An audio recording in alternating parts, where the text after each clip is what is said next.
प्रकारची संतांची वचनोक्ती बापून दुसऱ्याला सांगितली नाही तर त्याचं अनुकरण केलेलं आहे.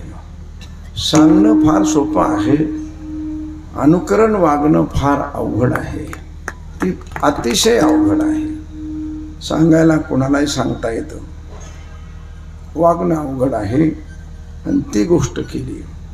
संत ज्ञानेश्वर महाराजांच्या काळात काही योगी नव्हते असं नाही, ज्ञानी नव्हते असंही नाही.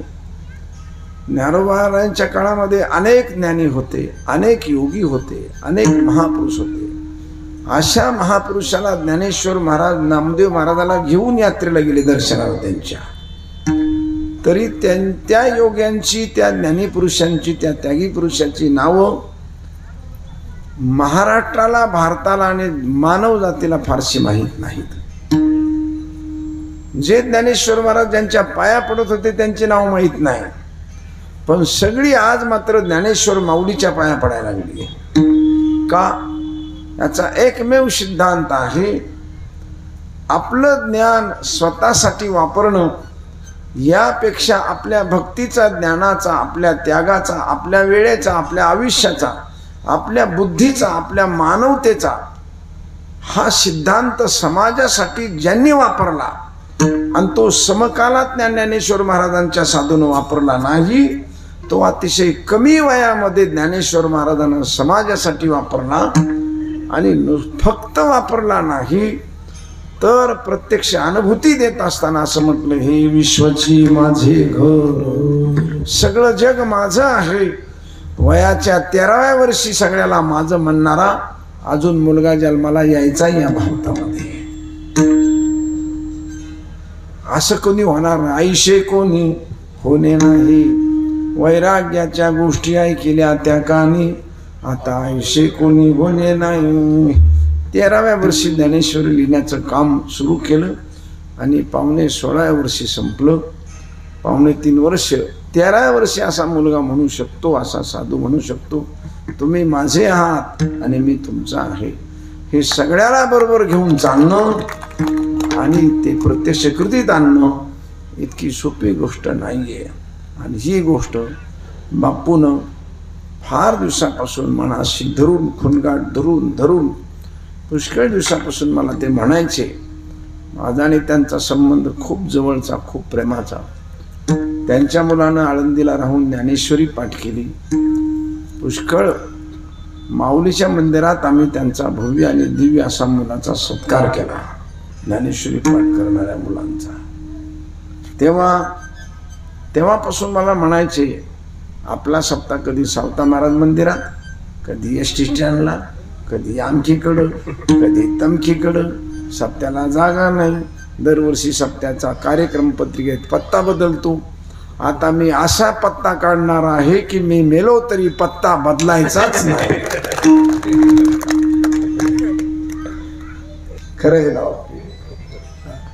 कुणीच पत्ता बदलू शकणार नाही. ना माझा मुलगा, ना माझा नातू, ना माझा पंतू, ना गावातला सरपंच, ना गावाचे डायरेक्टर, ना कोणी आमदार. पत्ताच बदलायचे नाही.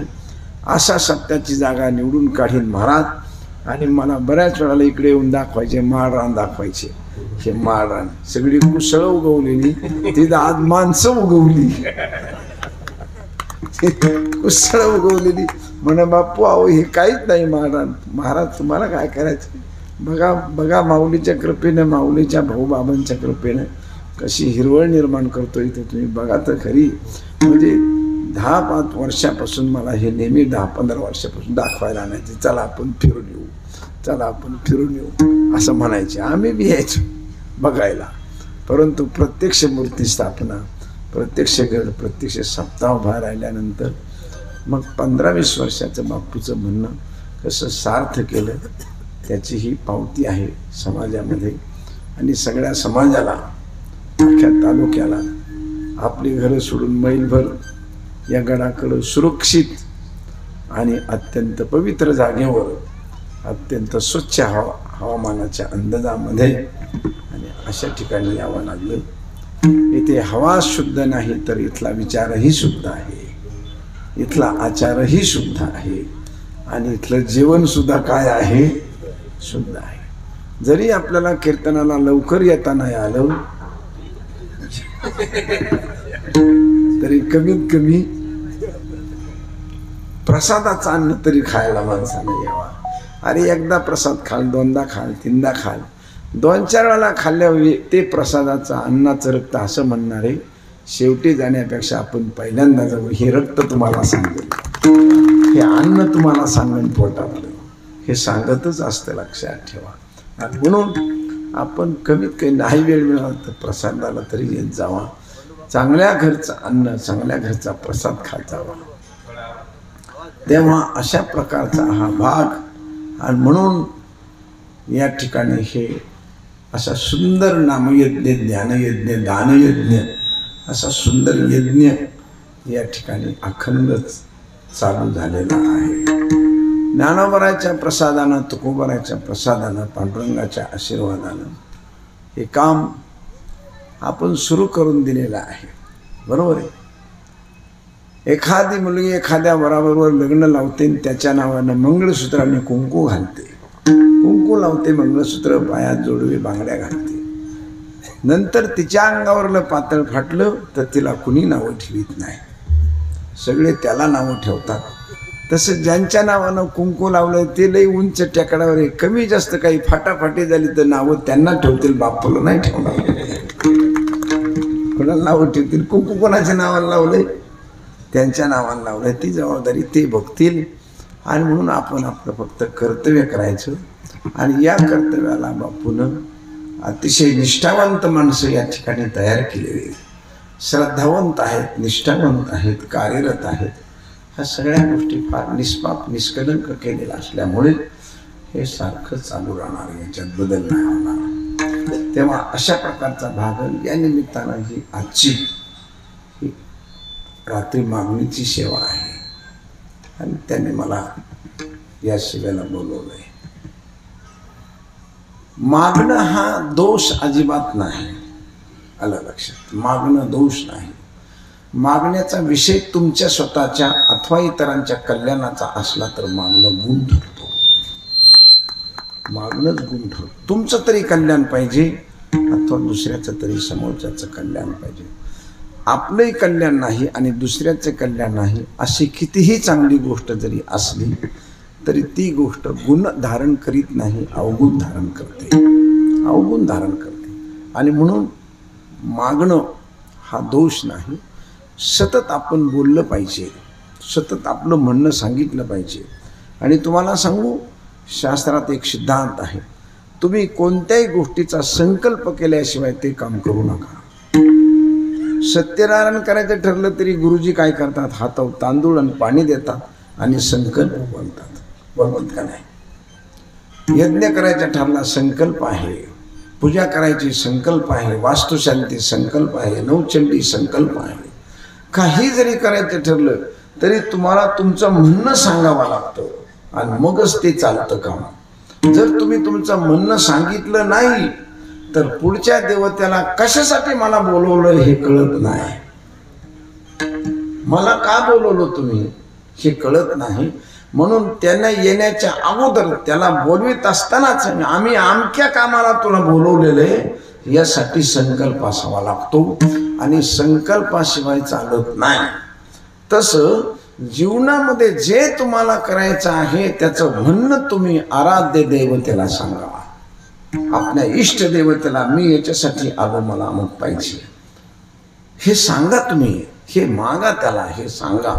आणि म्हणून मागणं, सांगणं हे आता काय काय करीतो या म्हणा परिनायकी नारायण हे सांगणं आहे. हे काय आहे त्याला सांगितलं पाहिजे. आपल्याला काही वेदना त्या सांगितल्या पाहिजेत आणि आपल्याला काय पाहिजे ते मागितलं पण पाहिजे. म्हणून सांगणं आणि मागणं हा दोष नाही, हा गुण आहे. आणि म्हणून आमच्या संतांनं मागणं अनेक ठिकाणी, ज्ञानेश्वर महाराजांना, नाथ महाराजांना आणि तुकाराम महाराजांना अनेक ठिकाणी आपलं म्हणणं हे मांडलेलं आहे. फक्त एकच गोष्ट आहे, म्हणणं मांडत असताना तुम्हाला काळ कळाली पाहिजे, वेळ कळाली पाहिजे. व्यक्ती कळाली पाहिजे, त्याचा अधिकार कळाला पाहिजे, त्या वास्तवतेशी तुम्ही एकरूप असलं पाहिजे आणि तुम्ही मागत असताना तुमच्या विषयाशी तुम्ही तितक्यात भक्कमपणानं एकरूप असलं पाहिजे, तर तुमच्या मागण्याला किंमत आहे, नाहीतर तुमच्या मागण्याला किंमत नाही. समजा तुम्ही मागितली एखादी गोष्ट, एखाद्या एक घडलेली गोष्ट तुम्हाला सांगतो. काशीमध्ये काशीराज नावाचा राजा राज्य करीत होता आणि त्याने गंगेमध्ये 12 वर्ष पाण्यात नावेत राहून त्याने गायत्री मंत्राचं पुनश्चरण केलं आणि जगदंबेची आराधना केली. 12 वर्षानं ती जगदंबा प्रसन्न झाली. राजाने सांगितलं, वरंब्रही राजा, माग मला. राजाने सांगितलं, मला ब्रह्म साक्षात्कार पाहिजे. जगदंबा म्हणाली, राजा ब्रह्म साक्षात्कार मला देत नाही, ब्रह्म साक्षात्कार देण्यासाठी संत असावा लागतो, साधू असावा लागतो, साधूला तो देण्याचा अधिकार आहे. मुख्यमंत्री जरी तुमचे दोस्त असले तरी 7-12चा उतारा तुम्ही त्याला नाही मागू शकत. मागू शकता 7-12 उतारा? 7-12 उतारा कोणाला मागायचा? तुम्ही भाऊसाहेबाला मागायचा. सही त्यांची लागेल. हा, मुख्यमंत्री म्हणतील भाऊसाहेबाला की इकडे या, त्यांना उतारा द्या. आहेत का भाऊसाहेब? तेव्हा मला सांगायचं काय की जरी मुख्यमंत्री कलेक्टर दोस्त असले तरी उतारा देण्याचं काम भाऊसाहेबांचं आहे, त्यांचं नाही. ते म्हणले, आदिमाया भगवती, मी तर 12 वर्ष तपश्चर्या केली. ते म्हणली, वायाला जाऊ देणार नाही, पण तू मलाच मागशील तर मला देता येणार नाही, मला नाही देता येणार. मग मी उद्या एका घारीचं रूप घेईन, ह्या गंगेवर मी फिरत राहील, तू पण इथं गंगेवर येऊन बसायचं आणि बसल्यानंतर मी ज्याच्या डोक्यावर सावली टाकेन त्याच्या पाया पडून त्याला मागायचं. हे मी तुला सांगू शकतो. ज्याच्या डोक्यावर मी सावली धरून चालेल त्याच्या डोक्याला 2-4 दिवस झालं फिरतच बसली वर. पण एक दिवस कोणतरी असा फकड महात्मा येत होता लंबुटीमध्ये आणि घारीनं पाण्याची जागा सोडली, त्याच्या डोक्यावर सावली धरली आणि सावली धरल्यानंतर त्याच्या लक्षात आलं, आदिमाया भगवतीने सावली याच्या डोक्यावर धरली.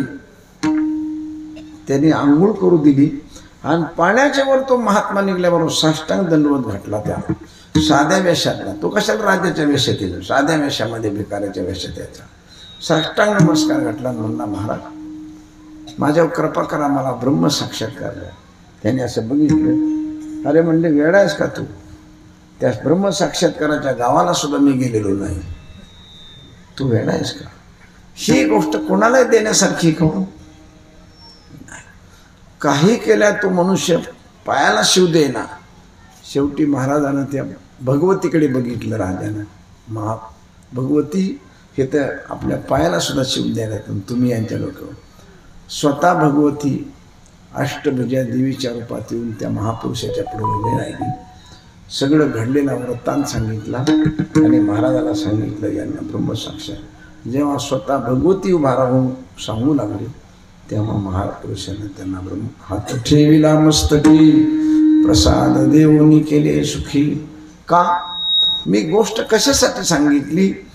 मागणाऱ्या माणसाला ज्याला मागायचे ती वस्तू त्याच्याजवळ आहे का नाही याची खात्री मागणाऱ्याला कळली पाहिजे. त्याला खात्री झाली पाहिजे ही व्यक्ती आपल्याला देऊ शकते का नाही. देताना त्याची वेळ कळली पाहिजे, समाज कळला पाहिजे, म्हणजे त्याचं अंतकरण कळलं पाहिजे. ह्या सगळ्या गोष्टी कळल्या मग तुम्हाला तो देईल या परिस्थितीमध्ये तुम्हाला मागता आलं पाहिजे, की त्याला नाही म्हणताच नाही आलं पाहिजे. असं त्याला मागता आलं पाहिजे की तो नाही म्हणू शकत नाही. म्हणजे असे शब्द त्यांना ठेवले पाहिजे की त्यांना काही बोलताच नाही आलं पाहिजे. शांत मनानं त्यांना आपल्याला दिलंच पाहिजे. हे सगळं समजूनच मागणारानं, सेवा करणारानं देवाला बोललं पाहिजे. तसं तुकाराम महाराजांनी ही गोष्ट समजूनच आपल्याला परमेश्वराकडून घ्यायचंच आहे. त्यांना कोण आहे हे त्याने ओळखलंच आहे, पण घेत असताना असे शब्द वापरले की त्या शब्दापासून त्याला नाही म्हणताच येत नाही अशा शब्दानं त्यांनी परमेश्वराचं स्तवन सुरू केलेलं आहे. ते अभंगाच्या सावळे सुंदर रूप मनोहर, सावळे सुंदर रूप मनोहर, सावळे रूप मनोहर, सावळे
अभंगाच्या प्रथम चरणामध्ये महाराज सावळा शब्द ठेवतात.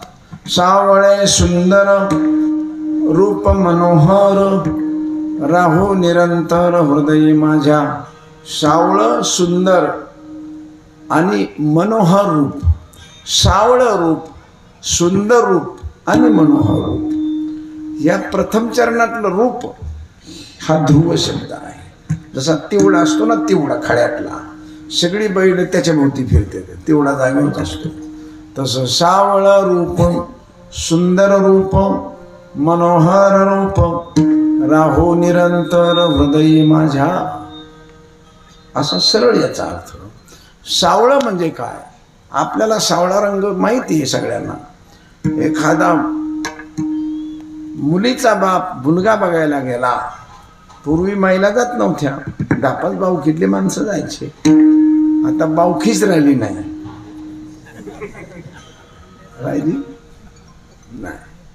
आता कार्यालयानं भावकी नाही, गावकी नाही. पूर्वी फार माणसं नडून बघायची, लग्नाला यायचेच नाही. नवरदेवाच्या वरबापानं पाया पडायचं, बळच आणायचे, त्याच्यात रोषारोषी.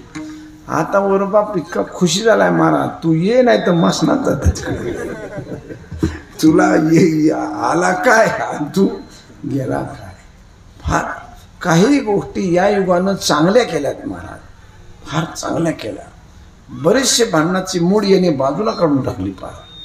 नाही तर कशाहून येशिवा अडवायचा नवरदेव.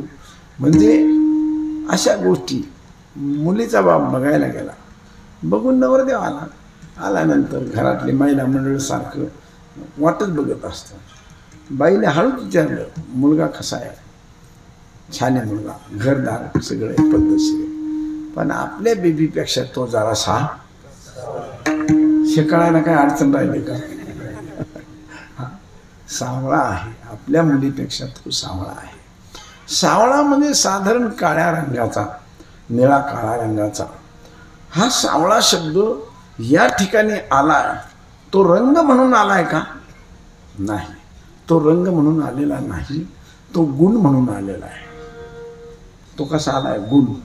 जी गोष्ट मोठी असते, सगळ्यात मोठी, ती नेहमी निळी अथवा काळी दिसते.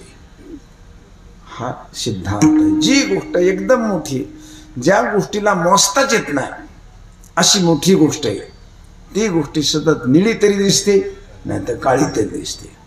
आकाश मोजता येत नाही, कसं दिसतं तुम्हाला सगळ्यांना? बरोबर आहे. आता थोडा एका तासापूर्वी इकडं लई फळी आली होती, आली होती की नाही? ती तुम्हाला तांबडी दिसली का काळी दिसली? काळी दिसली. जून महिन्यामध्ये पावसाळ्यात मृग नक्षत्रामध्ये अशी फळीच्या फळी येत असते, काळी कभोर. रानातली पोरं बिर बैल गाई असे चला चला असं माणसं घरी आणतात.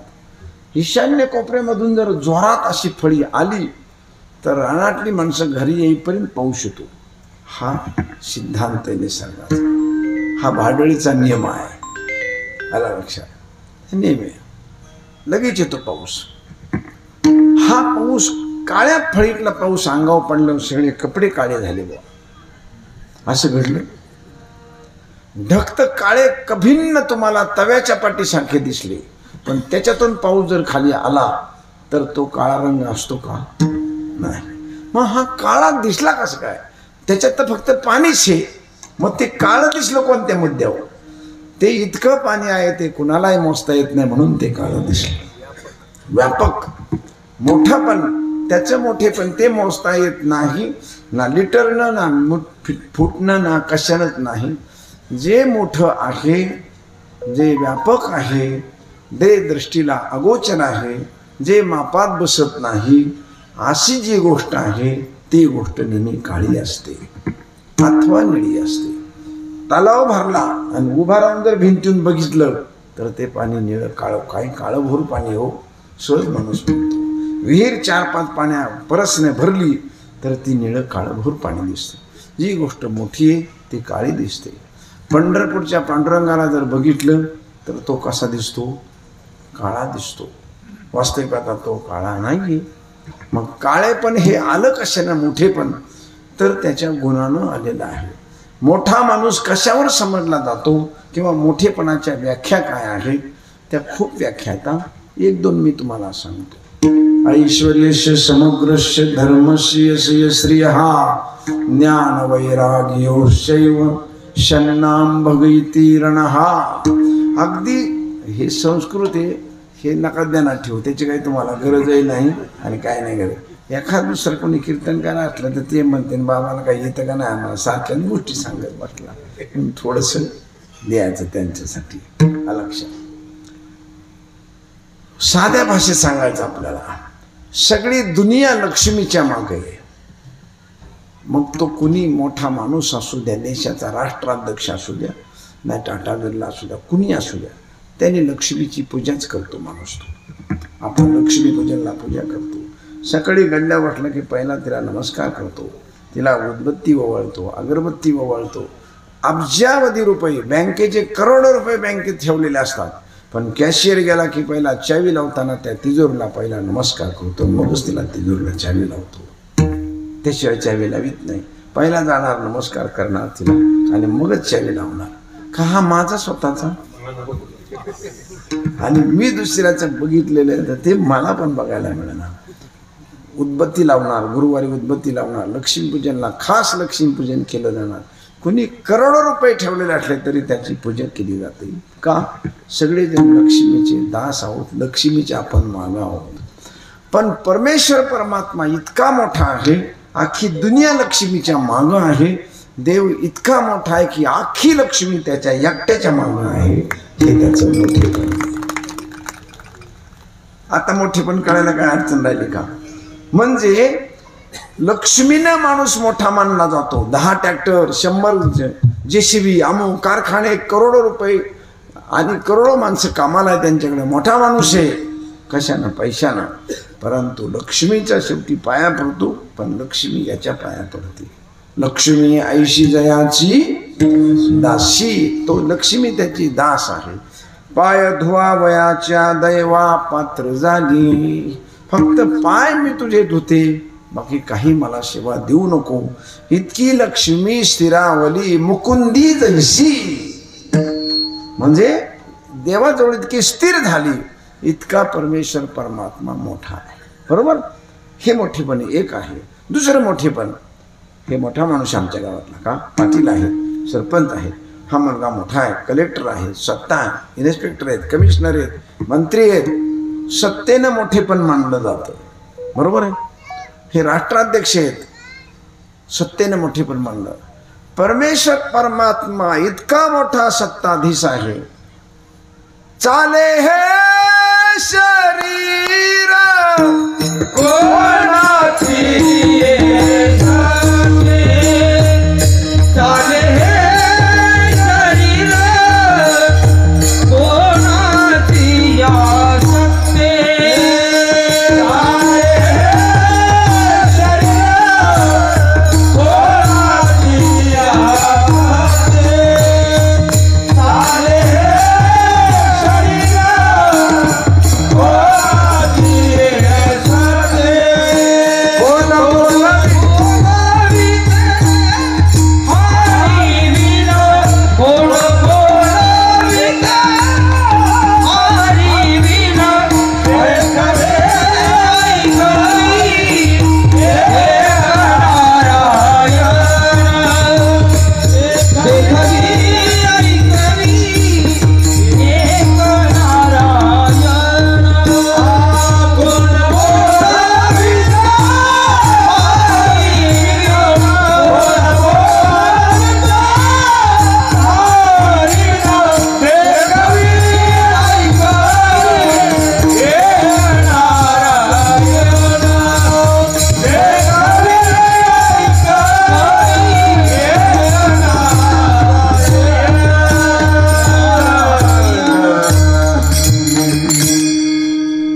भगवान परमेश्वर परमात्म्याची सत्ता अकुंठित आहे.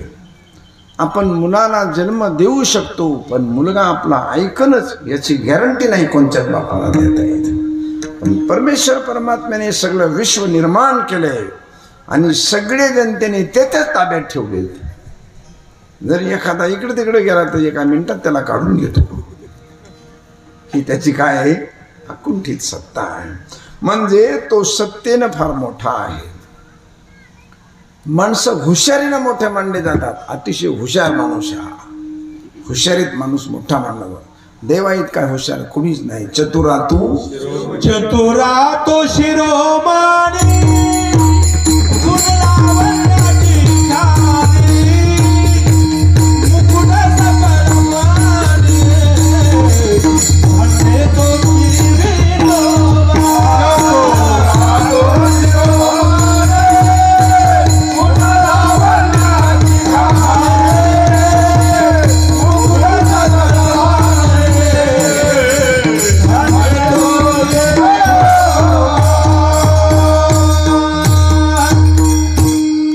भगवान परमेश्वर परमात्मा अत्यंत चतुर आहे, हुशार. त्याच्यासारखा हुशार कुणीही जगामध्ये नाहीये. तुम्ही पहा, ब्रह्मदेव, महादेव, अनेक देवदेवता या जगामध्ये मोठ्या प्रमाणात आहे. ब्रह्मदेवाची आराधना हिरण्यकशिपूने केली आणि स्वतःला तो भगवान समजू लागला. मला घरात नको, बाहेर नको, शस्त्राकडून नको, अस्त्राकडून नको, मंत्रां नको, तंत्रां नको, यंत्रां नको, आकाशात नको, पाताळात नको, मला जमिनीवर नको, अशा सगळ्या प्रकारची मृत्यूची दारं त्यांनी बंद केली. महाराज सगळ्या प्रकारची दारं बंद केली. बरोबर. आणि ही दारं बंद केली असताना सुद्धा भगवंतानं ठरवलं की याला आपल्याला न्यायचंच. विठ्ठल विठ्ठल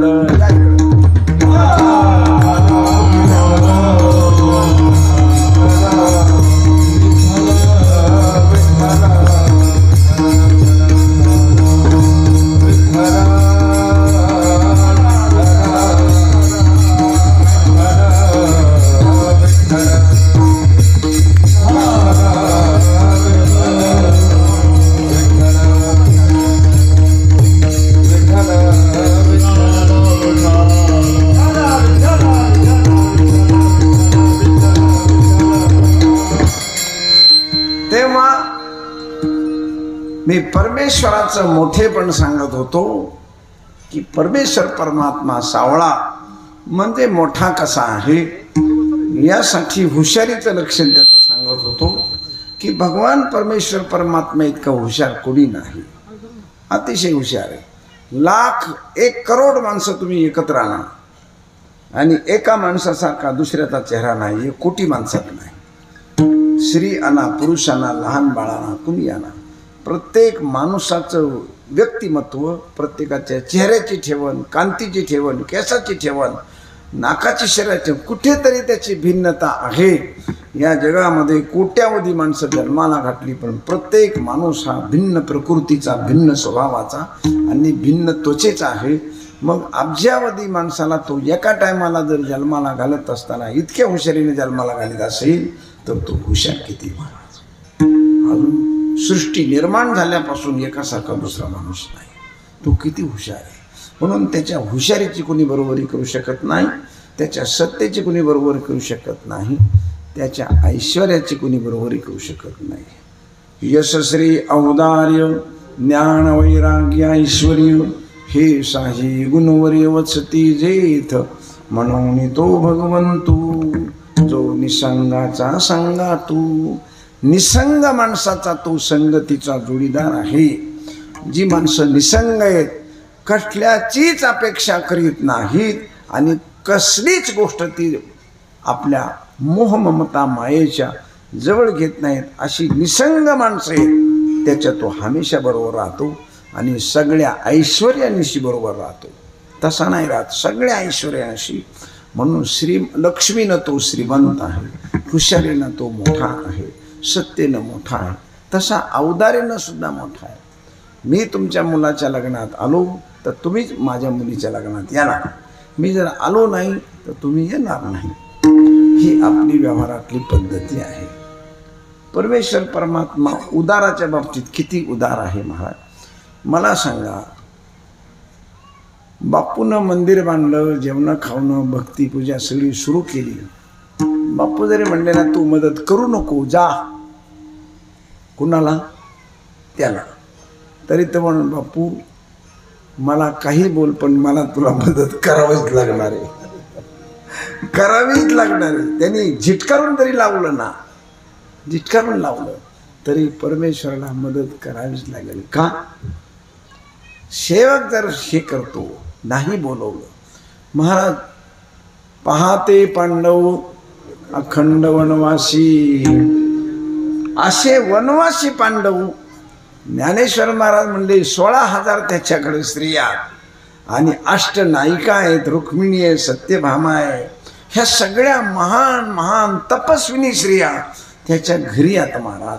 तरी हे सगळं ऐश्वर्य सोडून ज्ञानदेव म्हणे, ज्ञानदेव म्हणे, ज्ञानदेव म्हणे रासाची,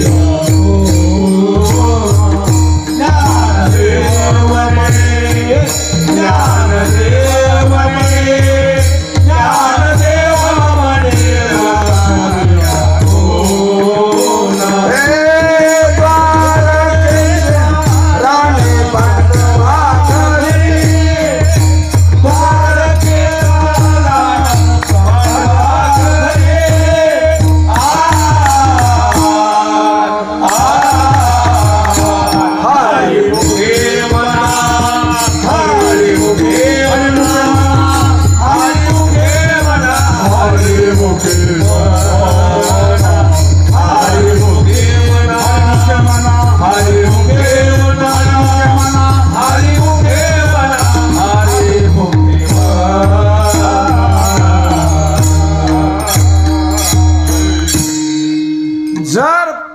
पांडव त्याला अखंड आठवतात तर सगळं ऐश्वर्य सोडून ज्ञानोबाराय म्हणतात द्वारकेचे राणे पांडवा घरी.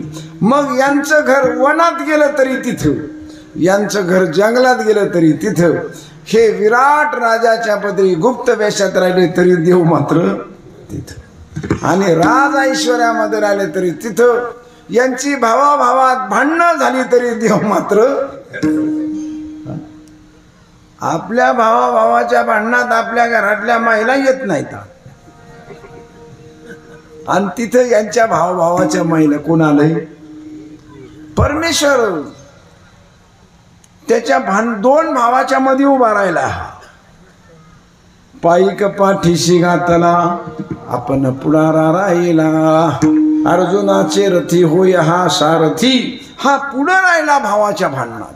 म्हणजे आपलं स्वतःचं घर दार संसार सगळा सोडून सारखा पांडवाच्या बरोबर राहिला. हे कशाचं लक्षण आहे? हे लक्षण कशाचं आहे महाराज?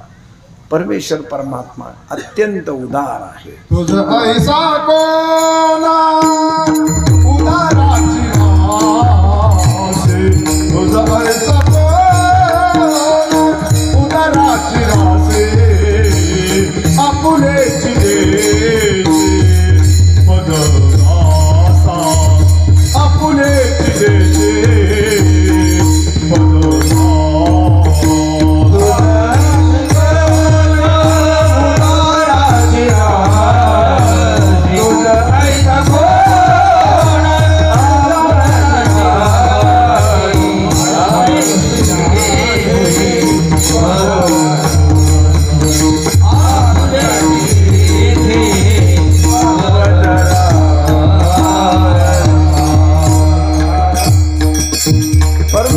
परमात्मा हे भक्ताला देईन, हे दुसऱ्याला देईन. अरे जे त्याचं नाव सुद्धा घेत नाही तर आणि त्याला शिव्या देते. दिले इंद्रिय हात पाय कान डोळे मुख बोलाया वचन, हे सगळं तुम्हाला दिले का नाही? त्यांनी कधी बिल मागलं नाही. डॉक्टरकडे गेला तर डॉक्टर बायपासचं बिल घेतो, पण ज्याने एवढं दिलंय त्यांनी बिल मागितलंय? कधी नाही मागितलं. एवढंच नव्हे तर ज्ञानेश्वर माऊली म्हणतात, अरे हरी भक्ताला देशील याचं काही नवल आहे. तुझे औदार्य जाणू स्वतंत्र, देतान मनशी पात्रा पात्र, कैवल्या ऐशे पवित्र, वैर्याही दिदली. विष पाजायला आलेली विष पाजवाली पुतना राक्षसी, सायुज्यता देणे ती श्रेया. म्हणजे विष पाजणाराला, शिव्या देणाराला, अगा राजसूयागाच्या सभासदी, देखता त्रिभुवनाची मांदी, कैसा शतधा दुर्वाक्य शब्दी, निस्तेजनाशी ऐशिया अपराधिया शिशु पाळा, त्वा आपण पेठावधी लागू पाळा. काय उत्तान चरणाची बाळा ध्रुवपदी चाड. उत्तान चरणाच्या बाळाला ध्रुवपद दिलं गोष्ट खरी, पण शिव्या देणाऱ्याला तो मोक्ष दिलास. तुझे अवदार्य जाणून स्वतंत्र, तू कोणालाच विचारित नाहीस, तू स्वतंत्र निर्णय घेतोस. हे तुझं औदार्याचं मोठेपण आहे. आणि म्हणून यश श्री औदार्य ज्ञान वैराग्य ऐश्वर्य. ज्ञान तुझ्याकडचं ज्ञान शहाणपण आणि तुझ्याकडचं ऐश्वर्य, ह्या सगळ्या गोष्टी अत्यंत उंचीच्या आहेत. आणि म्हणून त्याचा रंग सावळा आहे. त्याचा रंग जसं आकाशातला ढग काळा दिसतो पण त्याच्यात काळं पाणी नसतं का? ते ढग मोठा आहे. तसा पंढरीचा पांडुरंग सावळा का, राम काळा का? तर त्याचं मोठेपणाची बरोबरी कुणी करू शकत नाही. कुणालाच ते मोठेपण मोजता येत नाही, म्हणून त्याचा रंग काळा आहे. काळेपण हे मोठेपणाचं लक्षण आहे. आकाशाचं निळेपण हे त्याच्या मोठेपणाचं लक्षण आहे. तसं तुकोबारा म्हणतात, सावळे तू सावळा आहेस म्हणजे तू अत्यंत मोठा आहेस, गुणानं मोठा आहेस. आणि नुसता मोठा नाहीस तर तू सुंदर आहेस. महाराज, मोठेपणाला सौंदर्य प्राप्त होण्यासाठी लई मेहनत करावी लागते. मोठेपणाला सौंदर्य मिळवण्यासाठी फार हुशारी, फार चातुर्य असावं लागतं आणि खूप खूप मेहनत करावी लागते. तेव्हा मोठेपणाला सौंदर्य प्राप्त होतं. जगाच्या पठीवर रावणासारखा किती मोठा होता. 14 चौकड्या लंकानाथा. 14 चौकड्या विषवता महाराज त्याला. कलियुग, त्रेतायुग, द्वापारयुग आणि सत्ययुग याची एक चौकडी. अशा 14 चौकड्या एकटा रावण राहिला होता. मग किती आयुष्य असेल त्याला. आणि श्रीमंती किती. लंके माझी घरे किती ते ऐका. सांगत से संख्या जैशी तैशी. 5 लक्ष घरे जेथ काशा आणि तांब्याची. शुद्ध कांचनाची 7 कोटी. त्याच्या राजधानीमध्ये आणि त्याच्या गावामध्ये 7 कोटी घरं सोन्याची होती. नुसतं सोनं.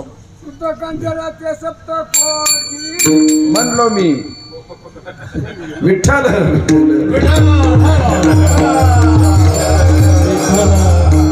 तसं प्रमाण द्यायचंच नसतं. कीर्तनकारांना म्हणलं तरच उचलायचं, तसं द्यायचं नसतं. आलं लक्षात? असो, माझा म्हणण्याचा उद्देश लक्षात आला का? 7 कोटी घरं सोन्याची होती, 5 आणा इतकं त्याचं ऐश्वर होतं, आयुष्य होतं, श्रीमंती. बरं, दुसरी गोष्ट सांगा, त्याच्या घरातली माणसंही लई चांगली होती. महाराज घरातली माणसं चांगलं असणं लई. बघा, अहिल्या, द्रौपदी, सीता, तारा, मंदोदरीस्तथा पंचकम नाम स्मरे नित्यम महापातकनाशनम. महाराज अहिल्या, द्रौपदी, सीता, तारा ह्या 4 जणी एकटी तुकाराम महाराज म्हणतात मुख्य पतिव्रता मंदोदरी एका पारड्यात, आणि ह्या 4 जणी एकीकडे येतात. सीता होती अशोक वाटिकेमध्ये रावणानं चोरून नेली. अहिल्या होती जडशिळा झाली. तारा राणी होती डोंबा घरी विकून गेली. द्रौपदी होती वस्त्रहरण झालं. तसं मंदोदरीचं काय सांगणार तुम्ही? हा, तुकाराम महाराजांप्रमाणात 4 जणी एका काड्यावर टाकल्यात, आणि एकटी मंदोदरी मुख्य पतिव्रता असा शब्द लागलाय. 4 महाराज 4 सांगितलं जातं, मंदोदरीचं काही सांगितलं जात नाही. म्हणजे ज्याच्या घरातली तपस्विनी स्त्री महान तपस्विनी होती, म्हणजे कुटुंबातलं त्याची मुलं आज्ञाधारक होती. स्वर्गातल्या इंद्रानं जिंकून घेतलं मेघनाथानं, आणि स्वर्गातलं देवाला जिंकलं. इतका मुलगा शूर होता. त्याचे भाऊ मरून गेले, पण त्याच्या विरोधात गेले नाही. आला लक्षात? असं कुटुंबातलं वातावरण त्याचं श्रेष्ठ होतं. इतका रावण मोठा होता सगळ्या बाबतीत, तरी त्याचं सौंदर्य समाजामध्ये शिल्लक राहिलं. हा माझा मुद्दा आहे. मूळ मुद्दा मी कशासाठी तुम्हाला सांगतोय की रावणाचं सौंदर्य सगळ्या बाबतीत मोठं आहे, काही नाही, तरी पण तो सुंदर होऊ शकला नाही. भगवान परमेश्वर परमात्मा मोठा असून सुंदर आहे, हे वैशिष्ट्य आहे. नाही तर बरीचशी माणसं मोठी असतात पण सुंदर नसतात. पण अशी कितीतरी जगातली उदाहरणं तुम्हाला सांगेन, पण रावण हा अत्यंत सुंदर. भगवान परमेश्वर परमात्मा सावळा असून सुंदर आहे, आणि म्हणून किती सुंदर आहे. सुंदर ते ध्यान उभे विटेवरी तो भगवान परमात्मा. सुंदराच्या बाबतीत अनेक प्रमाण आपल्याला माहिती आहे.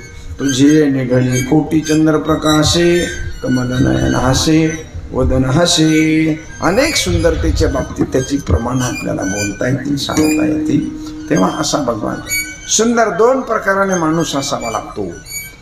एक शरीरानं सुंदर आणि विचारानं सुंदर. शरीरानं सुंदर पाहिजे आणि विचार सुंदर पाहिजे. माणसं शरीरानं सुंदर असतात, विचारानं सुंदर नसतात. कर्ण हा शरीरानं सुंदर होता, विचारानं सुंदर नव्हता. शबरी बिल्ली विचारानं सुंदर होती, शरीरानं पण सुंदर होती. बरोबर? पण परमेश्वर परमात्मा हा विचारानंही सुंदर आहे आणि शरीरानंही सुंदर आहे. किती शरीरानं सुंदर आहे त्याचं सौंदर्याचं वर्णन जर वाचलं ना आपण, अप्रतिम आहे महाराज. किती सुंदर आहे तुम्हाला सांगू.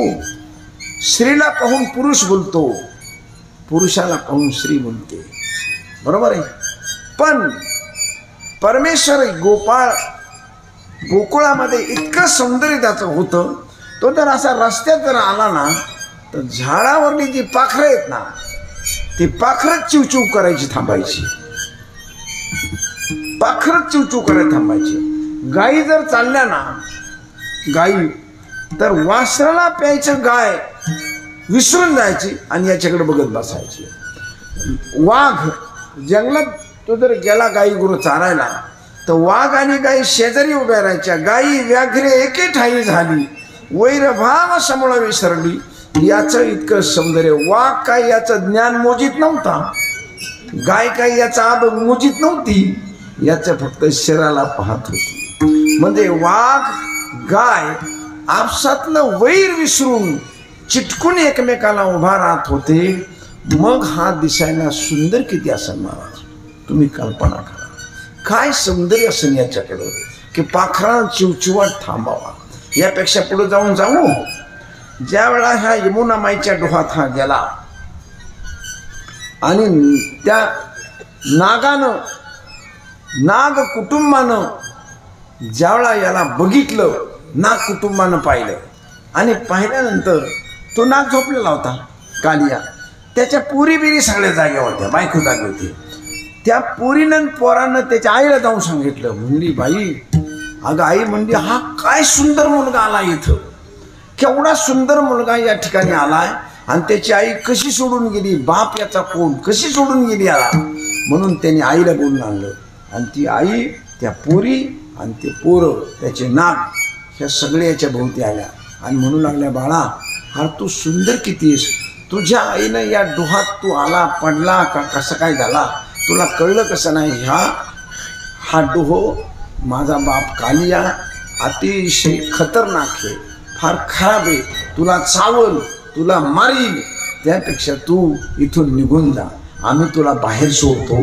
तू जर पडला असेल ना पाण्यात तर तुला बाहेर सोडतो, तू निघून जा. कालियाची बायको, कालियाची पोरं, कालियाच्या पुरी ह्याला सांगतात की तू बाळा निघून जा. अरे तू किती सुंदर आहेस, तू जर इतका सुंदर आहे, तुझी आई किती सुंदर असेल, वडील किती सुंदर असतील, आणि तू कसा इथं आला आणि आमचा बाप झोपलेला आहे, तोपर्यंत तू निघून जा. ते त्याला मदत करतात, जा जा त्याच्या सौंदर्याला बोलून. आणि हा त्यांना काय म्हणतोय, तो म्हणतो तुमचा बाप कुठेशी झोपलाय ना, मला त्याला बघायचंय. तो म्हणतो बापाला बघायचे, त्याला उठवा. आणि हे त्याच्या सौंदर्याला बोलून त्याला सांगतात सल्ला. जर नागदेवता, नागिन नागदेवता याच्या सौंदर्याला जर बोलून याला डोहाच्या बाहेर जर काढीत असतील तर हा दिसायला सुंदर किती असेल याची कल्पना करा. गोपाल कृष्ण भगवान सुंदर किती असेल. महाराज गळ्यात घातलेले हार हे मातीत जन्माला घातले त्याने फुलं, हे रंग झेंडू गुलाब जाई जुई हे मातीतून चिखलातून जन्माला आणले त्याने. जर चिखलात जर फुलांना इतके रंग, इतके सुगंध, इतके कलर, इतका मुलायमपणा जर मातीतल्या चिखलाला हा जर देतो तो स्वतः जन्माला आल्यावर तो किती मऊ जन्माला आला असं तुम्ही कल्पना. सामान्य गोष्ट ना, किती मऊ जन्माला आला असेल, त्याची कांती किती मुलायम असेल, किती तेजस्वी असेल आणि किती सुंदर देखणी असेल.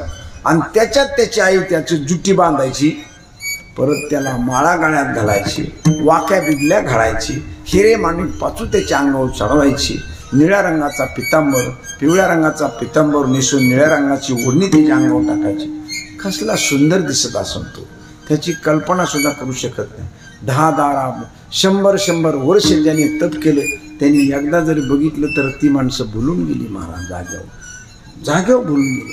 पोरी भुलतील आणि पोरं भुलतील ही लई लांबची गोष्ट आहे, ही फार लांबची गोष्ट आहे. त्याच्या मागे गवळणी पडायला लागल्या आणि गवळी पडायला, अरे त्याच्या मागं पशु पक्षी स्वापद ही त्याच्या मागं नागदेवता त्याला बघून थांबत होत्या, पाहत होत्या. मग तो सुंदर मुलं भुलतीन याचा काय नवल आहे, काहीच नाही. इतका परमेश्वर परमात्मा बाह्य अंगानं सुंदर होता, तसा तो अंतरंगानं सुद्धा तितका सुंदर होता. विष पाजायला आलेल्या पुतना राक्षसीला त्यानं साविज्य नावाचा मोक्ष दिला डायरेक्ट. का? अरे तू आई म्हणून माझ्याकडे जर आलीस ना, तू आणलं काय हा विषय त्याने बाजूला ठेवला. तू आई म्हणून आलीस ना, साविज्य नावाचा मोक्ष दिला. हा त्याचं विचाराचं सौंदर्य किती मोठं आहे. विचारानं तो किती मोठा आहे महाराज. आपण विचार जर केला तर आपला विचार फार जवळ पायाजवळ बघतो आपण.